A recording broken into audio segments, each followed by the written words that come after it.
Estamos de volta no Antenados Pergunta, aqui com ele, pastor Everaldo, ex-candidato à presidência da República. Pastor Everaldo, o senhor era a única alternativa a um modelo de governo de esquerda. O senhor era liberal de direita, né? Ainda que o Aécio era de centro-direita, o senhor é de direito conservador. O senhor falou que um princípio da esquerda é de Antônio Gramsci, quando o senhor falou de gramscismo. Gramsci, ele teve uma sacada diferente de Marx. Ele falou que a revolução ela não deve ser armada, né? Não tomem quartéis. A revolução não é contra o capital não é o grande problema do mundo, o problema do mundo é o cristianismo. Então, o gramscismo, ele promove uma revolução não contra o capital especificamente, não uma revolução com pessoas indo para as ruas, armadas e tudo, mas uma revolução contra os princípios ocidentais cristãos. E aí eu vejo, por exemplo, a Marina Silva, que tem carisma, que é evangélica, mas que é de esquerda. É um contrassenso? Minha pergunta é essa. É um contrassenso um cristão ser de esquerda? O senhor pode explicar isso? Olha, eu confesso a você que a minha inserção na política foi pela esquerda, né? Sempre, vamos dizer, aqui no Rio de Janeiro, uma pessoa que fui aliado de Brizola, né? O que me fascinava no Brizola é a preocupação com a educação que ele tinha. Então, vamos dizer, tinha aqui ou acolá, mas nunca vi Brizola ser uma pessoa que fosse contra a iniciativa privada. Nunca foi. Fez algumas intervenções pontuais para regular o mercado, enfim. Mas a minha fascinação é pela preocupação com a educação. Porque eu nasci no Rio de Janeiro, na favela do Acari. Literalmente, na igreja, nasci até na hora do culto, né? Minha mãe estava na consagração e quando foi 11 horas, no meio da consagração, a igreja era na casa da minha avó. E aí estava lá na consagração, deu as dores de parto, não deu para sair, então eu nasci exatamente 15 para meio-dia, parou a consagração, minha avó foi a minha parteira. Então nasci ali na favela do Acari. Então, eu nasci ali, fui camelô na feira do Acari, né? Depois fui servente de pedreiro, de 12 aos 14 anos. Aos 14 anos eu fui para o Instituto de Seguro do Brasil, fiz um concurso, fui contínuo até os 17, depois fui para companhia de seguros e tal, sempre no mercado segurador. E eu estudei na escola pública até a faculdade, né? A faculdade foi particular. Então, vamos dizer, eu sei do valor da educação, sei. E Brizola me fascinava pela preocupação com a educação que ele tinha, né? A história dele no Rio Grande do Sul construiu 5.000 escolas. Então, vamos dizer, e eu conheci a história do Brizola, eu conheci o pastor Isidoro, o pastor que tirou ele das ruas e levou para o colégio metodista. Eu conheci o pastor Isidoro lá, antes de morrer. Então, eu conheci a história do Brizola com a preocupação com a educação. Então, estava ali aliado com o Brizola e no segundo turno de 89, quando o Brizola não foi para o segundo turno, pediu para a gente apoiar o Lula, o sapo barbudo, e ali nós então, né, eu e mais outros amigos evangélicos fomos, mas sempre com aquela reticência, sempre falava, né?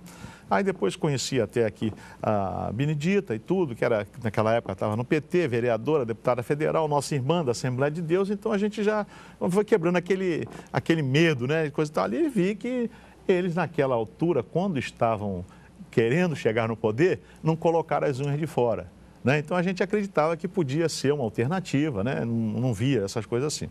Então, eu militei ali e já disse, quando vi o segundo governo do Lula, ele teve inserção social, trouxe muita gente, tal, mas já a partir do segundo, tanto é que eu não quis apoiar mais ele. Mas por essa injunção, dificuldade, que o Serra também é uma pessoa difícil, nós tentamos conversar com ele, nem atendia a gente, quer dizer, então vamos dizer, naquela época, então vamos dizer, aí o Michel foi vice da Dilma, chamou, a gente tem uma confiança, o PMDB sempre foi, o PMDB é um poder moderador, né?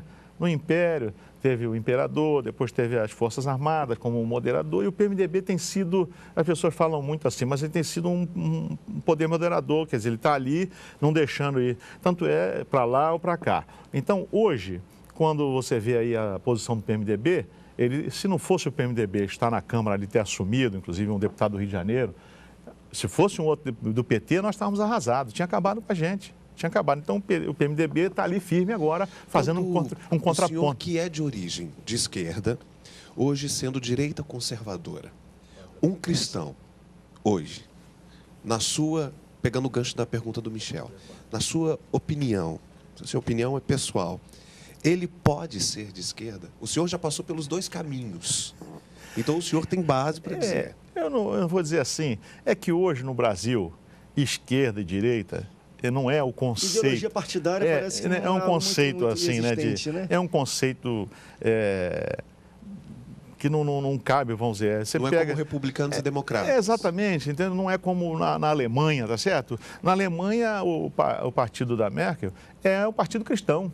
Sim. O partido cristão, né? Quer dizer, então, hoje aqui no Brasil não tem essa definição de esquerda, hoje é essa baderna que está aí, né? E de direita, eles querem taxar que é da ditadura, né? Do regime militar. E não é. Né? A gente sabe que direita é conservador no sentido liberal, com os bons costumes, e liberal economicamente. No tema educação, por causa da questão da meritocracia, que eu já vi o senhor falar, e é liberal e do seu partido. Né? E aí, me permita só concluir. A questão da meritocracia e a questão das cotas. Qual é a sua posição com as cotas? Eu sou 100% favorável à meritocracia. 100%. E sou contra as cotas. Sou contra as cotas. Todas elas, raciais, sociais? Todas elas. O que você pode fazer, deve fazer, é momentaneamente fazer uma correção. É o que eu digo. Eu aqui ajudei a implantar o cheque cidadão no Rio de Janeiro. O cheque cidadão, muitas famílias que não tinham o que comer, eu vi o exemplo das pessoas, o testemunho dizer que pela primeira vez tinham entrado no supermercado fazer uma compra de R$100, comprar um iogurte para o filho. A obrigação era que quando foi implantado o cheque cidadão, era obrigatoriamente para continuar recebendo que as crianças fossem mantidas na escola, com comprovação do boletim, estudando. Por quê? Para focalizar, para dar foco na educação. O senhor acha que o Bolsa Família está sem porta de saída? Então, vamos ver, o Bolsa Família tem muitos brasileiros que precisam comer. Você vê que quando tinha uma multidão com fome, Jesus não falou, vai fazer, vamos dar comida aqui, e depois o cara tem que se virar. Então, o que acontece? O melhor programa social não é quando se aumenta o número de pessoas que o recebem.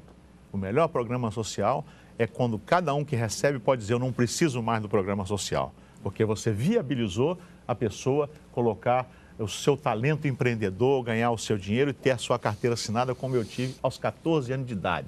Trabalhando, estudando, me formei, e graças a Deus, ajuda de Deus, mas tive que fazer a minha parte para vencer na vida. Se me permite, deixa eu voltar um pouco no tempo para a questão da candidatura presidencial. Você, como pastor da Assembleia de Deus de Madureira, algumas pessoas, causou muita estranheza nas pessoas quando, por exemplo, o bispo Manuel Ferreira foi uma ponte, foi a pessoa que conversava com os evangélicos para o governo da presidenta Dilma. Né? Ele foi o elo com os evangélicos, com a Dilma. E muita gente falou, mas o pastor Everaldo não é da Assembleia de Deus, não está recebendo o apoio do seu líder ou da sua própria igreja.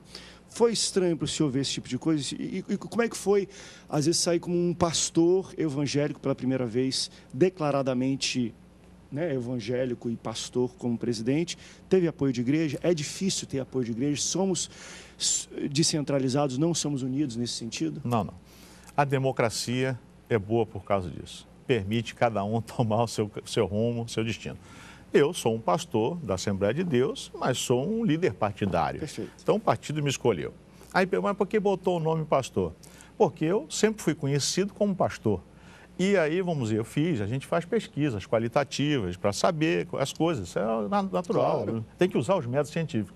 E as pessoas nas pesquisas assim, porque ele é pastor e quer esconder o nome de pastor, quando eu botava só Everaldo. Mas ele não é pastor, por que quer esconder o nome de pastor? Ou seja, o título pastor trazia mais voto. Não é trazia mais voto. Isso é normal, né? Não, olha só, tanto trazia como tem a rejeição. Exatamente. Então, isso aí é a questão perfeito, assim. perfeito. Então, o que eu quero dizer é o seguinte, mais a preocupação, mesmo de quem não votava em mim, é o seguinte, e quem votava, até pessoas que votavam assim, e quem não votava nas pesquisas qualitativas, nós tínhamos isso. Mas ele é pastor, por que quer esconder o nome de pastor? Quer esconder que é pastor? Então, vamos dizer, o consenso, chegamos para a maioria que não, é pastor Everaldo. E aí cada um escolhe o seu candidato. Né?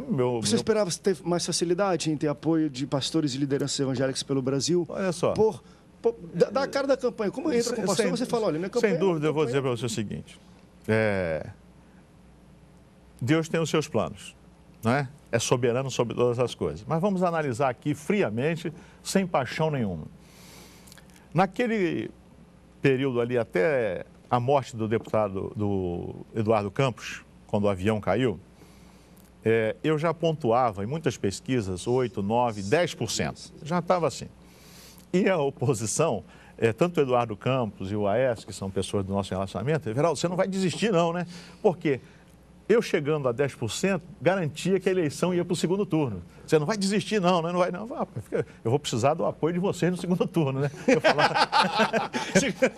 Eu falava assim com eles. E o que acontece é o seguinte, naquela semana, já tinha muitas pesquisas, eu tinha passado Eduardo Campos. Então, o Eduardo Campos morreu, a irmã Marina é evangélica. Aí, você sabe que no meio nosso, muita gente, Deus matou o outro para a Marina, nossa irmã, subir. E ela foi um foguete. Ela ficou uma semana, 15 dias, era de manhã, de tarde, de noite na mídia. Então, tanto é que ela passou a Dilma. Né? Passou a Dilma, jogou o Aécio lá embaixo, o Aécio de 23% desceu para 13% e só passou, o Aécio só passou na reta final ali, finalmente. Então, o voto útil. Quando tinha o Everaldo, um desconhecido, e a irmã Marina, que era conhecida, já tinha um feedback, já tinha um recall. Então, foi ministra, senadora, coisa e tal. Então, o voto útil foi para ali, aí mingou o pastor Everaldo. E o sistema hoje nosso de televisão do Brasil, ela te dá o seguinte, se você atinge um patamar nas pesquisas, eles te colocam todo dia no Jornal Nacional, nos jornais todo diariamente. Então, à medida que eu minguei ali, sumi da mídia. Então, se eu chego ali naquele 6%, eu estaria todo dia e aí aquele negócio... Geraria mais. Água de morro abaixo, fogo de morro acima, né? Ninguém segura. Pastor, a gente precisa chamar o intervalo rapidinho para ir para o último bloco, mas eu quero deixar uma pergunta no ar. Nós vivemos num estado que precisa se afirmar a todo momento que é laico. O senhor tem um discurso religioso. Durante o período da campanha, um pastor de certo renome declarou a seguinte frase, abre aspas, Deus me livre de um país evangélico. Fecha aspas. O que o senhor pensa sobre isso? No próximo bloco.